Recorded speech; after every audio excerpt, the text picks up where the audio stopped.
दोस्तों, क्रिकेट एक ऐसा खेल जिसका जन्मदाता तो इंग्लैंड था, लेकिन इसे सबसे ज़्यादा डोमिनेट ऑस्ट्रेलिया ने किया। हाँ, वो बात और है कि दुनिया का सबसे अमीर क्रिकेट बोर्ड आज भारत ही है, लेकिन एक टाइम था जब हमें कोई पूछता तक नहीं था। क्रिकेट की दुनिया में हमें कोई जानता नहीं था। साल दर साल ये खेल दुनिया भर में बड़ा लोकप्रिय होता चला गया, जहाँ दुनिया भर के कोने कोने में क्रिकेट का क्रेज खूब बढ़ता चला गया। लेकिन जो प्रोफेशनलिज्म, जो एक सिस्टमेटिक अप्रोच था, वो यूरोपियन और अमेरिकन जैसे देशों के पास ही था। इन कॉन्टिनेंट में क्रिकेट काफ़ी तगड़ा हुआ करता था, लेकिन एशिया में क्रिकेट उतना ऑर्गेनाइज नहीं था, और ना ही एशियाई देशों का क्रिकेट की दुनिया में कोई खास नाम या रिस्पेक्ट मिलता था, क्योंकि ना ही तो एशिया में रिकॉर्ड इंफ्रास्ट्रक्चर था और ना ही पर्याप्त फंड्स। ऊपर से इंटरनेशनल क्रिकेट में हमारा परफॉर्मेंस भी बेहद घटिया। तो ऐसे में आपके मन में ये सवाल तो आता ही होगा, जब हमारे अल्ले पल्ले कुछ था ही नहीं तो फिर एशिया का टूर्नामेंट, एशिया कप कैसे शुरू हुआ? आखिर क्यों कोई Australia cup, Europe cup, Africa cup नहीं है? तो दोस्तों, इसकी भी बड़ी दिलचस्प कहानी है। ये कहानी है एक ऐसे जुगाड़ की जिसने हमारे स्वाभिमान को विश्व के सामने ला दिया था, जिसने इंडिया पाकिस्तान को एक कर दिया था, जिसने इंग्लैंड की मोनोपोली, साथ ही ऑस्ट्रेलिया और वेस्ट इंडीज जैसे बिग बोर्ड के घमंड को चूर चूर कर दिया था। दोस्तों, आज के इस खास वीडियो में हम आपको गाथा सुनाएंगे एशिया कप की, इसमें भारतीय क्रिकेट के रोल की, इसी समय एक गुमनाम बोर्ड से आज क्रिकेट का केंद्र बनने तक का सफर। दोस्तों, ये कहानी शुरू होती है पहले 2 वर्ल्ड कप से, जिसमें हमने साफ साफ देख लिया था एशियाई टीमों का हाल। वहाँ प्लेऑफ्स में ये बड़े देसी पहुंचते, और पहले 2 वर्ल्ड कप जीतकर वेस्ट इंडीज तो एक छत्रराज कर रहा था, साथ ही होस्ट इंग्लैंड लगातार हर बार प्लेऑफ में पहुंच अपनी मोनोपोली कायम किए हुए था। लेकिन 1983 में वो हुआ जिसने दुनिया को हिलाकर रख दिया, साथ ही सबको ये साबित कर दिया कि हम किसी से कम नहीं। न केवल इंडिया बल्कि पूरे एशिया को भी दमखम वाला क्रिकेट खेलना आता है। लेकिन दरअसल एशिया कप की कहानी इस फाइनल से पहले ही शुरू हो चुकी थी। वो बात है इंडिया वेस्ट इंडीज के बीच हुई 1983 के उस फाइनल से पहले की शाम की, जब इस यादगार मूवमेंट को हर कोई एंजॉय कर अपनी आंखों में हमेशा के लिए कैप्चर करना चाहता था। ऐसे में भारत के union education minister Siddhartha Shankar Ray ने अपने दोस्त और तब के आईसीसी मेंबर बीसीसीआई के प्रेसिडेंट एनकेपी साल्वे को कॉल कर 2 टिकट की मांग की।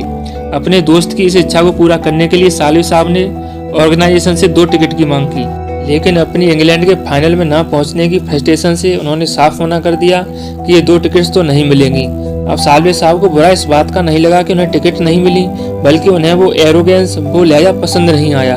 वो ऑफिसर खुद भी मैच देखने नहीं गए और हाफ स्टैंड्स खाली थे। खैर, वो इंडिया जो पिछले 2 वर्ल्ड कप में सिर्फ 1 मैच जीत पाया था, आज वह विश्व विजेता बना, और तभी साल्वे ने ठान लिया कि अब इंग्लैंड की कतई नहीं चलेगी, अब हम वर्ल्ड कप भारत में कराएंगे। लेकिन यहाँ एक मसला था, ऑस्ट्रेलिया और इंग्लैंड के पास थी वीटो पावर, जो किसी भी प्रपोजल को रिजेक्ट कर सकते थे। अब अकेला चना भाड़ नहीं फोड़ सकता।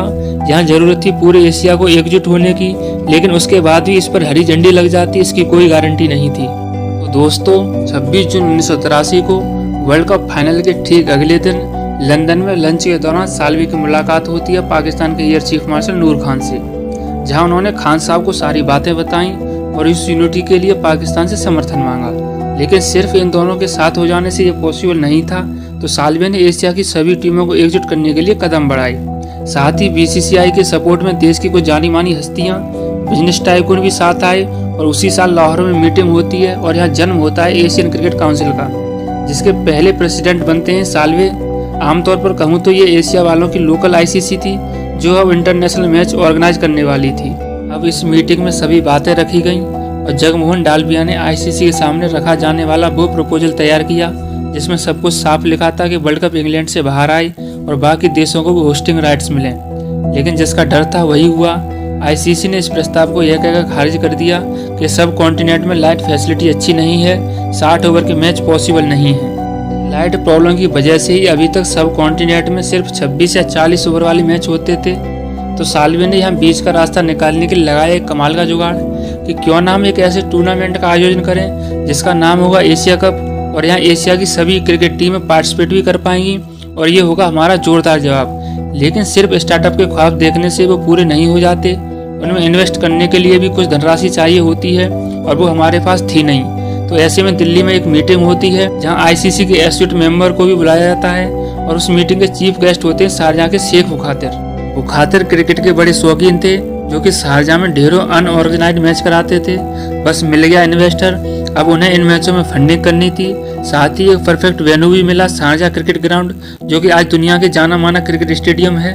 बस स्टेज सेट था 1984 में एशिया कप का पहला सीजन इंडिया, पाकिस्तान और श्रीलंका में खेला जाना था, जहां विनिंग टीम को $50,000, रनर अप को $20,000 की भारी भरकम रकम मिलने वाली थी। अब इंडिया के ऊपर डबल प्रेशर था। पहला, दुनिया को यूं प्रूव करने का कि वर्ल्ड कप विन कोई तुक्का नहीं था। दूसरा, ये साबित करना कि हम भी किसी से कम नहीं, ना अपनी गेम में ना ऑर्गेनाइजिंग में। हमारे कप्तान कपिल देव इस टूर्नामेंट में इंजरी के चलते हिस्सा नहीं ले पाए और कप्तान सुनील गावस्कर की कप्तानी में हम एशिया कप जीते, जिसके बाद आईसीसी को भी एनकेपी साल्वे की जिद के आगे झुकना पड़ा और अगला वर्ल्ड कप 1987 में इंडिया और पाकिस्तान की मेजबानी में ही हुआ।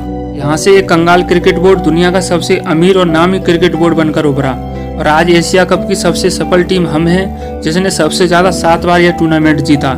एशिया कप न केवल इंडियन क्रिकेट अपितु समस्त एशियन टीमों के लिए एक कल्ट है, जो कि हर 2 साल में एक बार आता है। लेकिन साल 2023 में वह पहला मौका था जब पिछले साल T20 के बाद अब ODI format back to back Asia cup खेला गया था, जिसमें नेपाल की टीम ने भी भाग लिया था।